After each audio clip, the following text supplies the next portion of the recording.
It really is, if your heart is a service heart, then that's what it is. And so I make light of it. I say, oh, I'm an American Christian, but I'm part of the movement, because my work is with education, it's with interfaith dialogue, and it's with seeing justice done in the world. Is, to me, simultaneously both incredibly modest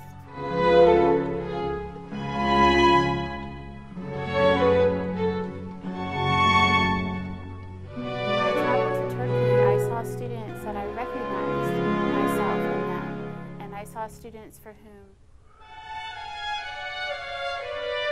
there is a verse, I believe, forgive my ignorance, that God made us many nations and peoples so that we might.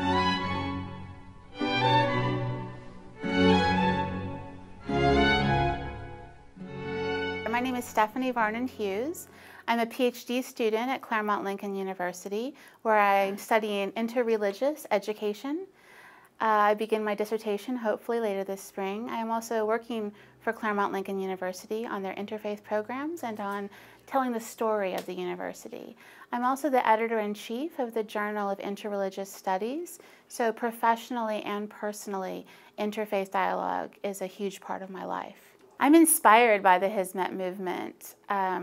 I didn't realize that until I came in contact with the movement, but all of my life, education and service and dialogue have been transformative to me.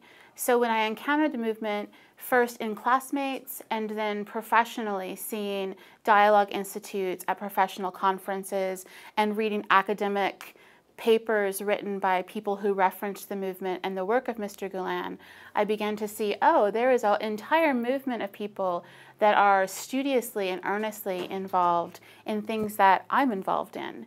And when I had the chance to travel to Turkey and meet people working in schools, in relief organizations, in neighborhoods, again, I thought, this is human work. This is the work that all of our hearts should be doing. So it remains a source of inspiration for me in my work.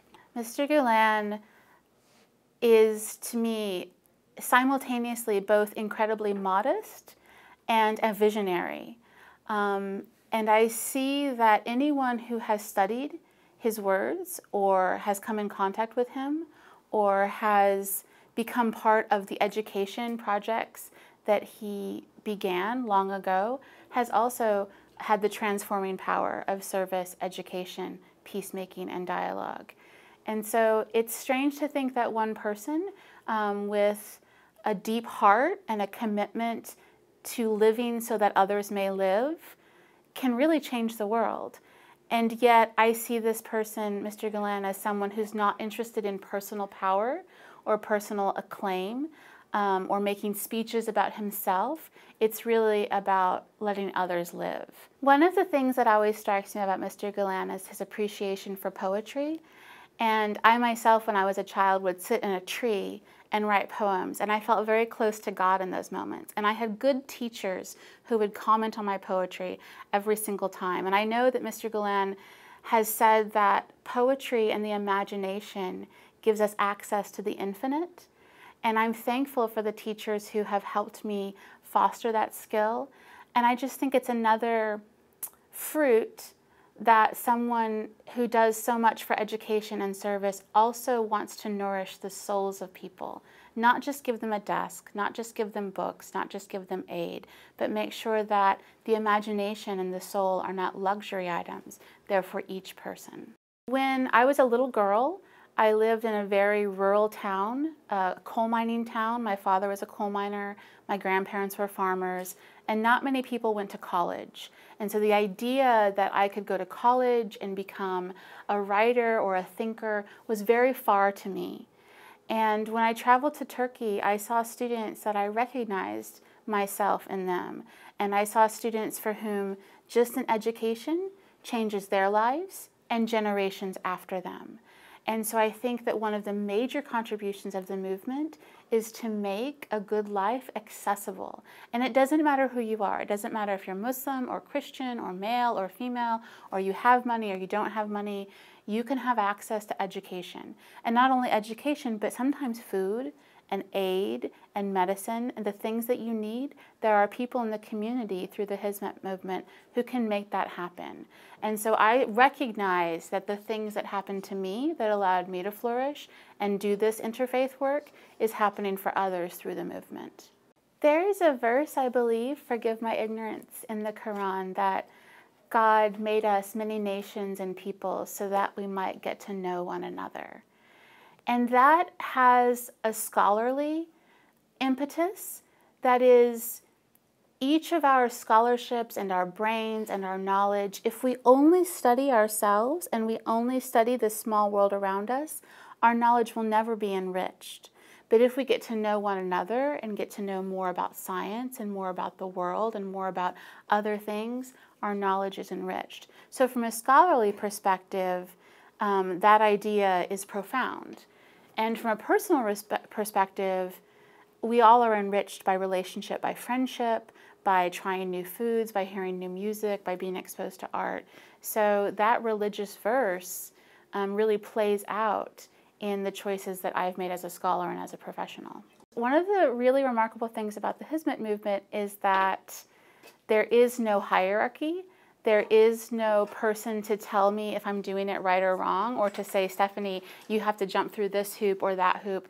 It really is, if your heart is a service heart, then that's what it is. And so I make light of it. I say, oh, I'm an American Christian, but I'm part of the movement, because my work is with education, it's with interfaith dialogue, and it's with seeing justice done in the world. And so I can't think of any other organization that is so broad and so non-hierarchical and so inclusive. My position here at Claremont Lincoln University really is a dream come true. The motto of this university is putting wisdom to work in the world. And that idea of wisdom means opening oneself up to hear the wisdom that might be revealed in other people's traditions, faiths, or practices. As a teacher, I know that whenever a student is about to learn something new, we experience disequilibrium, and that's a developmental psychological term for the shakiness that comes before we learn something new. So it is the role of teachers and pastors and leaders to help people experience that and then learn something. I think that all of us, if you think about a tree with roots and the nutrients that come from the soil, all of us are more enriched when we have access to wisdom from different traditions. And that's our work here, and that's clearly the work of Mr. Gülen and the movement. I can't speak for Muslims, but non-Muslims I've seen in my classmates, in the classes that I've assisted with, in projects that I've done. All of our hearts and our minds and our practices are enriched from fruitful encounter with the other. The schools of the Hizmet movement supports and fosters are such engaging places. The children are clearly so cared for, they are so warm, there is music and sound and just writing.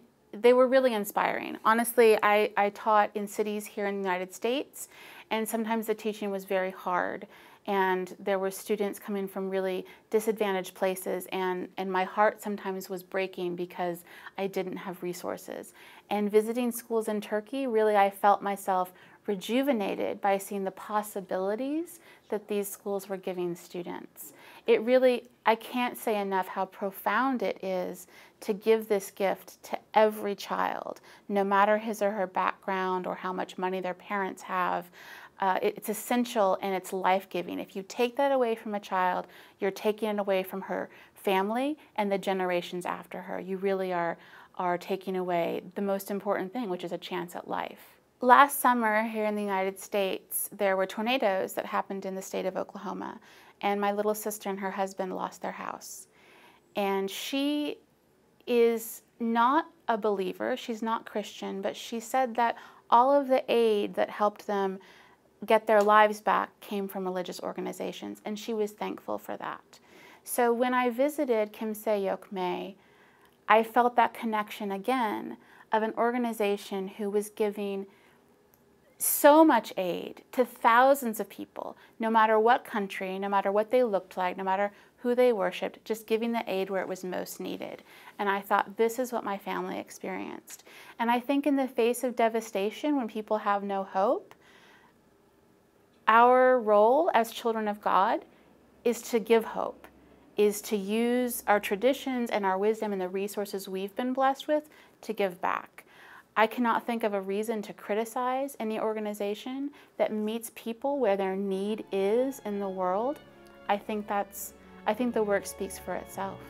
And I think that any movement, and Hizmet is a movement like that, that contributes to the non-Muslim world's understanding of Islam, is contributing to future peace.